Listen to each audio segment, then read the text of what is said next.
Bapa di dalam surga, kami sungguh bersyukur karena kami memiliki Allah yang begitu mengasihi setiap kami. Kami adalah anak-anak-Mu dan Engkau adalah Bapa kami. Tuhan, saat ini sebagai seorang anak kami juga mau duduk dengan diam mendengarkan kebenaran firman Tuhan. Kami sebagai anak mau duduk dengan diam mendengarkan Engkau menasehati dan mengajar setiap kami. Tuhan, Engkau boleh menolong penguraian firman Tuhan sehingga kami boleh mengerti dan terlebih dari itu kami boleh melakukan dalam kehidupan kami. Terima kasih ya Tuhan, di dalam nama Tuhan Yesus Kristus kami berdoa dan bersyukur. Amin. Bapak Ibu dan anak-anak, kita bersyukur bahwa Allah yang kita sembah adalah Allah yang begitu mulia. Tetapi Dia adalah Allah yang bukan jauh dari kita, tetapi Dia adalah Allah yang begitu dekat dengan setiap kita. Dia seperti Bapa yang selalu hadir dan menemani kehidupan kita. Seperti lagu yang kita nyanyikan tadi, seperti Bapa yang sayang kepada anaknya, demikian juga Tuhan mengasihi setiap kita. Bapak Ibu dan anak-anak, malam hari ini kita akan sama-sama belajar. Kita akan lebih mengenal Allah lebih dalam lagi. Kita akan membahas mengapa Allah seringkali disebut sebagai Bapa. Bahkan Yesus pun menyebut Allah sebagai Aba, Bapa. Dan apa relevansinya atau apa yang bisa kita pelajari di dalam kehidupan kita?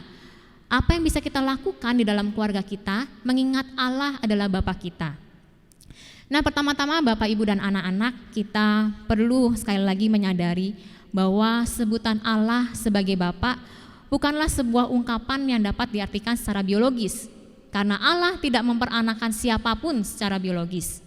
Tetapi ungkapan Allah sebagai Bapa adalah sebuah kiasan yang sebenarnya sehari-hari kita alami, yang dipakai oleh Allah untuk supaya kita manusia dapat lebih memahami Allah lebih dalam lagi. Nah, pernyataan bahwa Allah adalah Bapa sebenarnya mengandung satu pemahaman yang begitu luas dan kebenaran yang menguatkan dan menghibur setiap kita. Mari kita lihat di dalam Alkitab kita, ada banyak sekali tercatat Allah disebut sebagai Bapa, baik di dalam perjanjian lama maupun di dalam perjanjian baru. Secara cepat kita akan melihat di dalam perjanjian lama, Musa mengatakan atau menyebut Allah sebagai Bapa yang menciptakan, menjadikan dan menegakkan umatnya. Dialah pencipta alam semesta ini dan Dia yang menjadikan semua yang ada. Kemudian Allah sebagai Bapa juga dicatat di dalam Samuel dan juga di dalam Tawarik. Kali ini Allah menyebutnya sebagai dirinya sendiri sebagai Bapa ketika Daud berdoa kepada Dia, kepada Allah. Allah menyatakan bahwa Dia akan menjadi Bapa bagi anaknya Daud, yaitu Salomo. Sebagai seorang bapa, maka Allah akan mengasihi, tetapi Dia juga akan menghajar, mendidik Salomo jika dia melakukan kesalahan. Lalu di dalam banyak mazmurnya, Daud juga mengatakan Allah sebagai Bapa. Allah adalah Bapa bagi anak-anak yatim. Allah adalah Bapa bagi dirinya sendiri. Daud mengatakan bahwa Bapakku Engkau, Allahku dan gunung batu keselamatanku. Kemudian Daud juga menulis sebuah syair yang begitu indah, yang kemudian tadi digubah menjadi sebuah pujian yang kita nyanyikan. Seperti Bapa sayang kepada anak-anaknya, demikian Tuhan sayang kepada orang-orang yang takut akan Dia. Kemudian di dalam kitab-kitab nabi-nabi, baik nabi besar maupun nabi kecil, kita juga bisa melihat ada banyak sekali pencatatan Allah disebut sebagai Bapa. Misalnya saja di dalam Yesaya, ini adalah sebuah nubuatan akan kelahiran Yesus Kristus. Mesias yang akan hadir itu disebut sebagai penasehat ajaib, Allah yang perkasa, Bapa yang kekal, Raja damai. Kemudian Yesaya juga menyatakan bahwa Allah adalah Bapa yang membentuk umatnya. Allah adalah seperti penjunan dan kita adalah tanah liat. Kemudian di dalam kitab nabi-nabi kecil atau juga ada di dalam nabi besar yaitu Yeremia, Allah sebagai Bapa juga disebut untuk menggambarkan bagaimana umat Israel seringkali menyakiti hati Allah seperti seorang anak menyakiti hati bapaknya. Umat Israel meninggalkan Tuhan, mereka berpaling dari Tuhan dan menyembah kepada berhala. Itu sebabnya dikatakan misalnya di dalam Maleki 1 ayat yang ke-6, seorang anak menghormati bapaknya dan seorang hamba menghormati tuannya. Jika aku Allah adalah Bapa, di manakah hormat yang kepadaku itu? dan lain sebagainya. Bapak Ibu, masih ada banyak tercatat di dalam perjanjian lama. Mari kita lihat secara cepat di dalam perjanjian baru. Di dalam perjanjian baru kita ingat kembali bahwa Yesus pernah mengajarkan sebuah doa yang sempurna. Doa apa itu? Anak-anak sekolah minggu masih ingat? Ya, doa Bapa kami. Di dalam kalimat pertamanya dikatakan Bapa kami yang di surga. Kemudian di dalam rangkaian khotbah di bukit, Yesus juga menyatakan Allah sebagai Bapa yang memelihara, yang akan menjaga, dan Dia mengetahui apa yang kita perlukan. Itu sebabnya kita tidak perlu khawatir akan apa yang kita makan dan apa yang akan kita minum.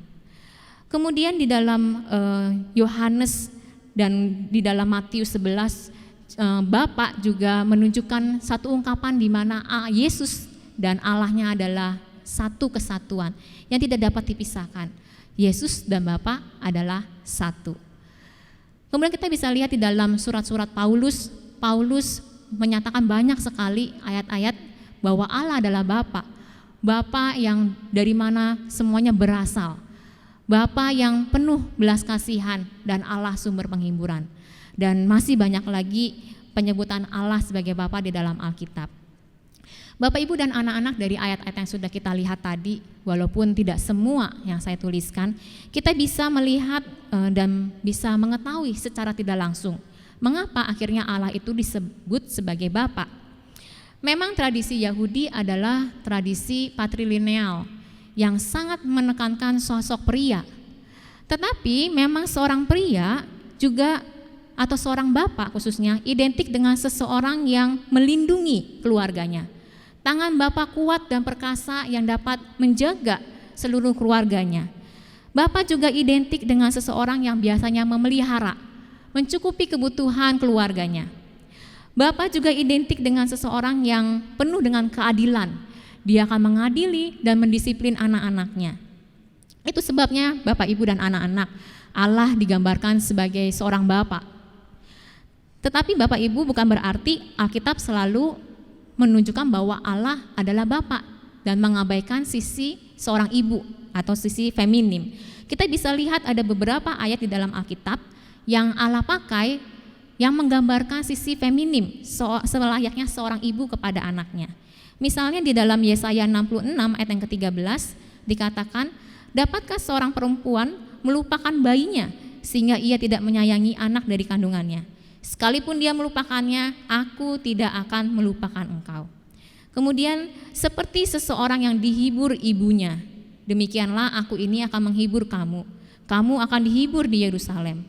Kemudian Yesus juga berkata di dalam Matius 23, berkali-kali aku rindu mengumpulkan anak-anakmu, sama seperti induk ayam mengumpulkan anak-anaknya di bawah sayapnya, tetapi kamu tidak mau. Bapak Ibu, ayat-ayat ini menunjukkan bahwa ada sisi feminim yang ditonjolkan Alkitab yang menggambarkan Allah. Dan jangan lupa bahwa di dalam kitab Amsal tema sentralnya adalah wisdom atau hikmat. Ditulis dalam bahasa Ibrani dengan kata Sophia, dengan gender feminim, bukan maskulin. Nah Bapak Ibu, pertanyaan selanjutnya adalah bagaimana atau apa yang bisa kita pelajari, apa yang sudah Allah lakukan sebagai Bapa kita. Pertama-tama kita perlu menyadari bahwa Allah sebagai Bapa sudah memelihara setiap kita. Nah, saya akan singkat dengan sebutan 4M. M yang pertama, Allah sebagai Bapa kita, Dia menciptakan dan memelihara kita. Allah Bapa adalah pencipta diri kita, tetapi bukan hanya menciptakan kita saja, Dia juga memelihara setiap kita. Di dalam Matius pasal yang ke-7 ayat yang ke-9 sampai ke-11, saya akan membacakannya untuk kita. Matius 7 ayat 9 sampai ayat yang ke-11. Adakah seorang daripadamu yang memberi batu kepada anaknya jika ia meminta roti, atau memberi ular jika ia meminta ikan? Jadi jika kamu yang jahat tahu memberi pemberian yang baik kepada anak-anakmu, apalagi Bapamu yang di sorga, Ia akan memberikan yang baik kepada mereka yang meminta kepadanya. Allah sebagai Bapa, Dia menciptakan dan Dia juga memelihara, Dia memberikan yang terbaik bagi setiap kita. M yang kedua, Allah sebagai Bapa mewahyukan atau memberikan kepada kita pemahaman dan pengertian akan siapa Yesus itu. Satu kali ketika Yesus berkata kepada Simon Petrus, "Siapakah aku?" Apa jawaban Simon Petrus? Simon Petrus berkata bahwa engkau adalah Mesias, anak Allah yang hidup. Kemudian Yesus dengan jelas berkata kepada Petrus, "Berbahagialah engkau Simon bin Yunus, sebab bukan manusia yang menyatakan itu kepadamu, melainkan Bapa-Ku yang di surga." Jadi Bapak, Ibu, dan anak-anak, kalau kita bisa mengenal Yesus sebagai Tuhan, itu karena Allah Bapa telah mewahyukan atau memberikan kepada kita pemahaman bahwa Yesus adalah Mesias. M yang ketiga, Allah sebagai Bapa kita mengampuni dan memulihkan kita. Sebuah perumpamaan yang sangat menggambarkan kasih Allah kepada kita, digambarkan selayaknya kasih seorang bapa kepada anaknya. Satu perumpamaan yang Yesus ceritakan yaitu perumpamaan anak yang hilang. Bapa yang menanti kepulangan anak bungsunya yang pergi meninggalkannya. Ketika anak bungsu itu terlihat dari jauh, Bapa langsung berlari menghampiri, dia memeluk anak itu, dia mengampuni, bahkan dia juga memulihkan keberadaan anak itu di dalam rumahnya. Itu sebabnya Bapak Ibu, kita sebagai anak-anak Tuhan, anak-anak dari Allah Bapa, ketika kita melakukan satu kesalahan, dosa, pelanggaran, mari kita datang kepada Tuhan, karena kita percaya bahwa tangan Tuhan, tangan Allah itu selalu terbuka bagi setiap kita. Dia adalah Bapa yang mengasihi setiap kita. Yang terakhir, M yang terakhir, Allah sebagai Bapa adalah Allah yang mendisiplin anak-anaknya. Nah, Bapak, Ibu, dan anak-anak, ini bukan satu hal yang menyenangkan memang. Pendisiplinan dari Allah tidak selalu menyenangkan. Bahkan seringkali membuat kita kesulitan, penuh dengan pergumulan. Tetapi kita percaya bahwa Allah sangat mengasihi kita. Seperti seorang bapak yang ingin anaknya bertumbuh dengan baik, Allah Bapa kita juga ingin agar kita bertumbuh, karakter kita semakin hari semakin serupa dengan Kristus. Itu sebabnya jika saat ini kita sedang menjalani pendisiplinan dari Allah, mari kita menerimanya dengan hati yang terbuka, dengan hati yang bahkan bersyukur. Karena kita tahu bahwa Allah kita mengasihi, makanya Dia mendisiplin kita. Nah, Bapak Ibu, kita sudah melihat apa yang Alkitab katakan tentang Allah sebagai Bapa, apa yang Allah lakukan kepada kita sebagai seorang bapa kepada anaknya. Lalu pertanyaannya adalah bagaimana kita bisa mengaplikasikan pengetahuan itu di dalam kehidupan kita berkeluarga, bagi kita anak-anak maupun kita sebagai orang tua. Yang pertama saya akan bahas dari segi anak, karena meskipun kita saat ini yang walaupun adalah orang tua, kita sudah memiliki anak, tetap kita adalah seorang anak di mata mama papa kita. Tetap kita adalah seorang anak di mata orang tua kita.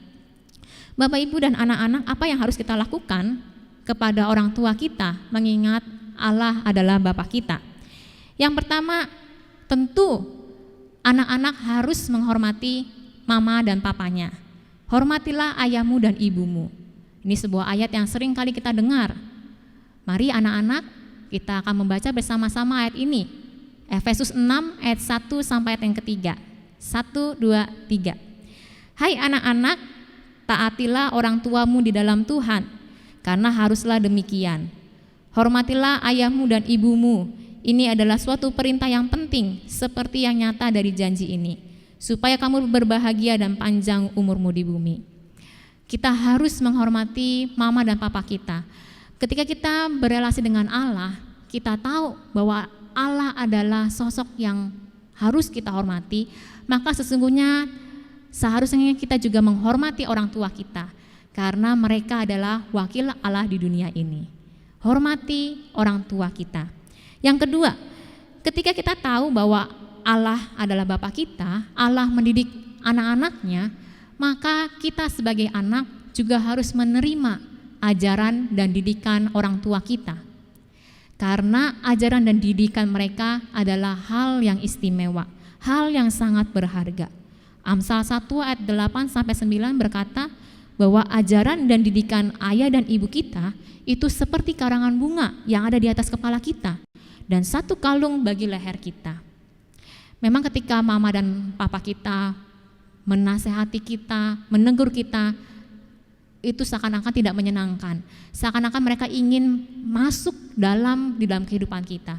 Tetapi kita harus ingat bahwa apa yang mereka katakan itu didasari karena mereka ingin yang terbaik bagi anak-anaknya. Itu sebabnya terima, lakukan ajaran dan didikan orang tua kita. Yang ketiga, ketika kita tahu bahwa Allah adalah Bapa kita juga sebagai seorang anak seharusnya menerima keluarga kita sebagai tempat yang terbaik. Kita percaya bahwa Allah sudah memberikan mama papa yang terbaik bagi setiap kita. Allah merancangkan sesuatu yang terbaik bagi kita, termasuk Dia yang menentukan siapa mama dan siapa papa kita. Kita bersyukur jika anak-anak dilahirkan di dalam keluarga yang sempurna, di dalam keluarga yang mengasihi Tuhan, di dalam keluarga yang mengenal Tuhan. Mungkin tidak berkelebihan, tetapi berkecukupan. Anak-anak perlu syukuri itu. Namun memang di dalam setiap keluarga tidak ada keluarga yang sempurna, tetapi pasti ada kekurangan yang dimiliki oleh orang tua kita. Mereka juga adalah manusia yang berdosa, sama seperti kita yang juga mengalami banyak, yang juga mempunyai banyak kekurangan.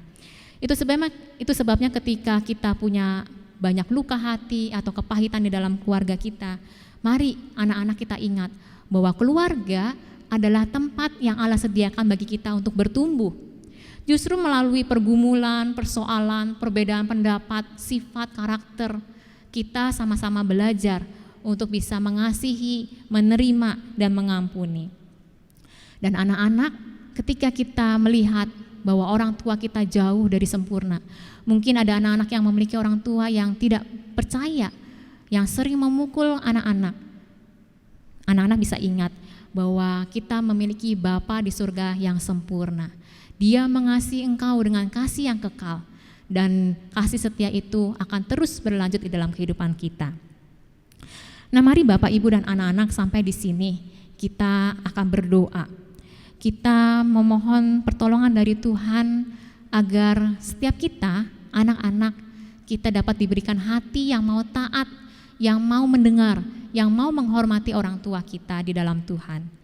Kita sebagai orang tua, mari kita berdoa agar kita bisa menjadi tempat di mana anak-anak bisa bertumbuh. Keluarga kita bisa menjadi tempat yang ideal bagi mereka untuk mengenal Tuhan. Mari kita sama-sama berdoa untuk pokok doa ini. Bapa di dalam surga, kami telah mendengar pengurahan firman Tuhan, apa yang telah Engkau lakukan sebagai Bapa kepada setiap kami.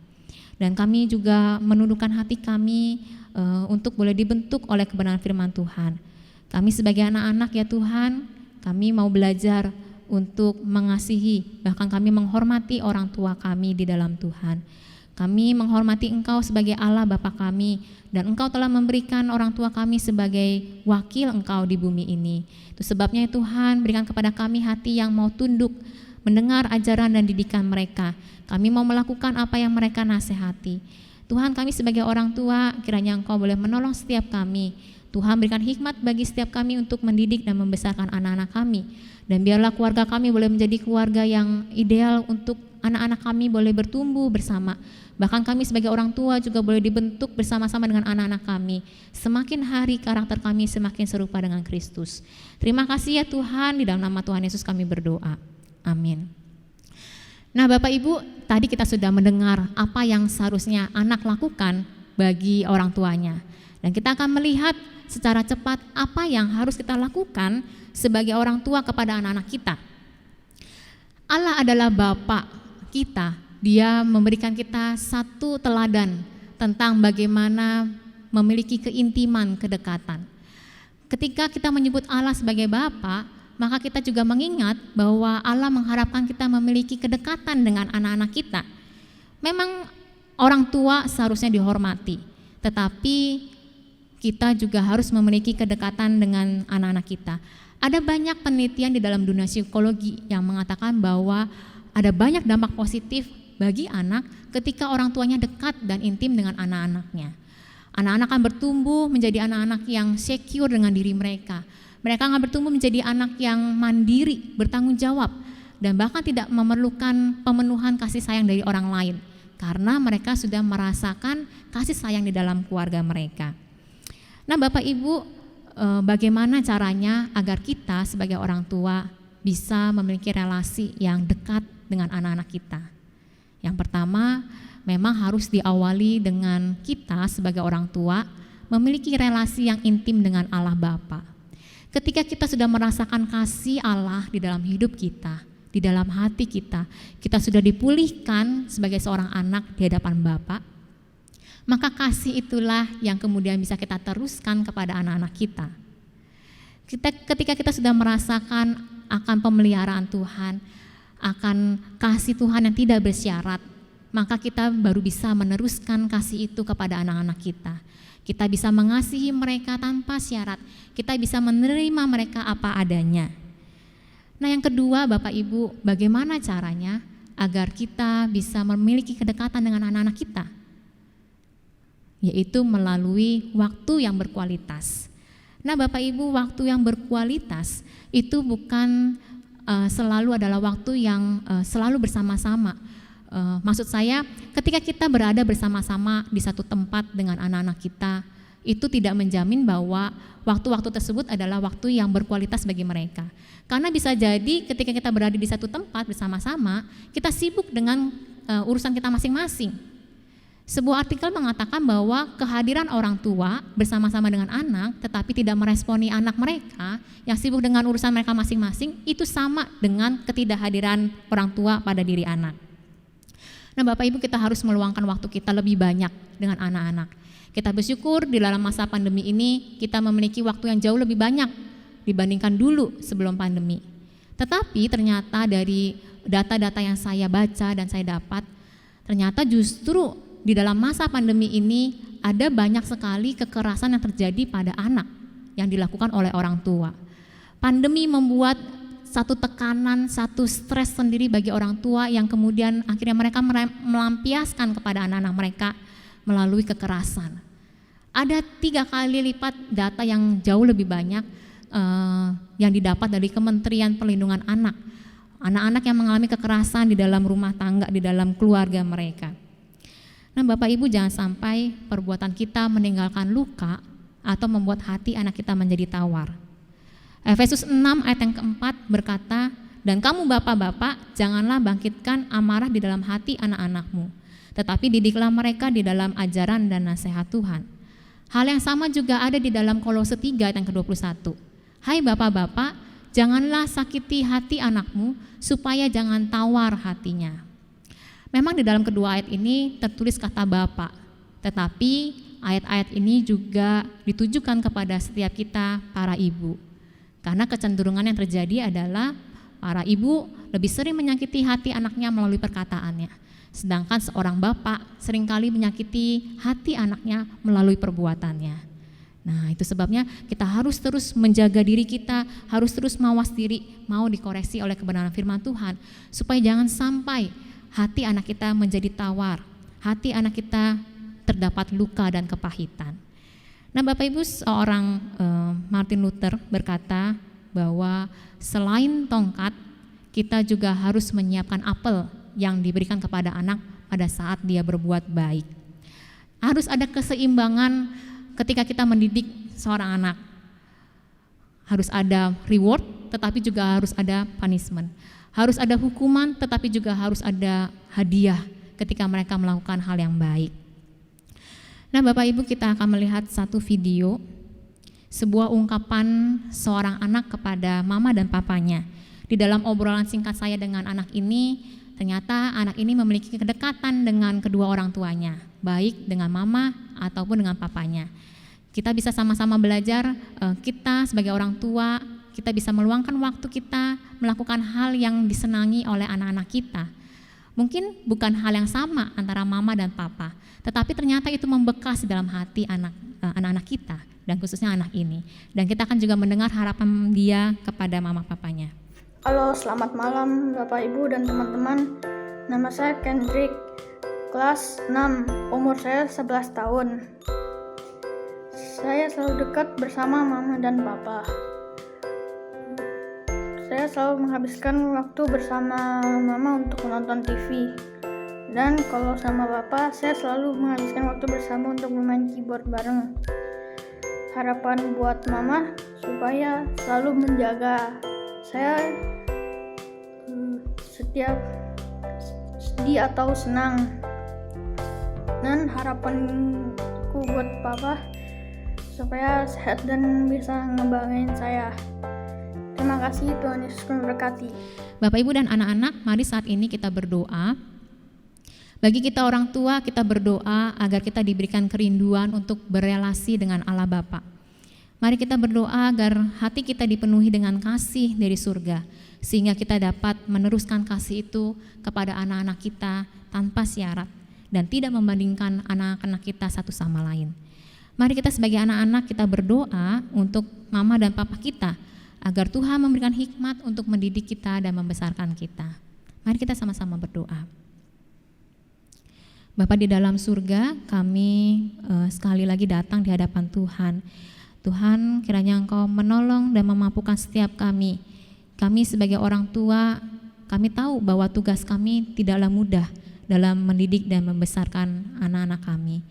Kedekatan kami atau apa yang kami lakukan dengan anak-anak kami sesungguhnya menjadi dasar bagi anak-anak kami mengenal Tuhan. Kedekatan mereka dengan kami akan menjadi dasar bagi mereka untuk memahami siapa Allah bagi mereka. Tuhan, tolonglah kami sebagai orang tua agar kami dipenuhi dengan kasih-Mu dari sorga, sehingga kami juga bisa mengasihi anak-anak kami. Tuhan, kami memohon pertolongan Tuhan agar kami diberikan kesabaran, kami diberikan kekuatan di dalam mendidik anak-anak kami. Tuhan, kami juga sebagai anak, kami juga berdoa untuk orang tua kami. Biarlah Tuhan berikan hikmat bagi mereka untuk membesarkan dan mendidik setiap kami. Di dalam nama Tuhan Yesus Kristus kami berdoa dan bersyukur. Amin.